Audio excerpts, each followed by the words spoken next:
Hi, I'm a stake indexing director, and today I want to show you how to index the UK Manchester Parish Registers project in FamilySearch indexing. I don't usually index projects which have such early dates like this 1787 because usually the handwriting is very difficult for me. But as I've taken a look at this project, it's really not bad at all. In fact, it's quite clear. If you can see here, it's really pretty easy to read. Of course, this will probably depend on the individual clerks who are writing, but don't be intimidated. This is a beginner project, and so I think that it's probably going to be pretty doable. So the first thing we need to do is indicate the record type. As you'll see here, there's either going to be baptisms or burials, or we could also choose unknown if there was no header on the page. In this case there is. It says clearly this is a burial page, so we'll enter burial, and that will be true for all of the records on this page. The event month, okay, I've already done the first two on this particular image, so we're on the third one. We go here, the event month, and that's here in this column. So you see here when buried, that's this third column here. And all it says here is 11th. So we need to look up the month. That's up here in the first column.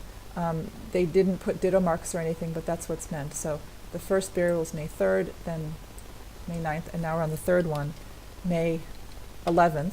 And there's also no year, but that's up here in the header, 1817. So all of the records on this page will be 1817 unless something else was written into the box. Okay, so we're back down on the third one. Now we have the given name. That's over here, the name's in the first column. In this case, Sarah. And now this says Sarah DR, that means daughter of William and Hannah Gilder. So it does not actually tell us Sarah's surname. It only tells us the surname of her parents. So we are not allowed to use their surname as hers. We simply leave that blank. Gender, we have the indication here that it's a daughter, so that's female. Here's just an example. So in this one with Thomas Ashton, the gender there I left blank because there was no indication of his gender. Okay. Or if we look at the next one, happens to be Mally, widow of George Travis. We cannot use widow as an indication of gender because that was, people used it interchangeably. Sometimes it was used for a man as well. So we can only use something like son or daughter, wife or husband, or something that really determines the gender. Okay, age, we're still working on Sarah here. That's over here in this fourth column. It says 18 years. Okay, now we have names of father and mother, and here we do have to just interpret and use our best judgment as to which parent goes in which slot. So I'm going to enter William as the father and Hannah as the mother. And it could be that there's, for example, here we have Jenny, daughter of Mary, not quite sure, Haslam, looks like Haslam. In this case, we would again have to use our best judgment as to whether we think that Mary is the mother or the father.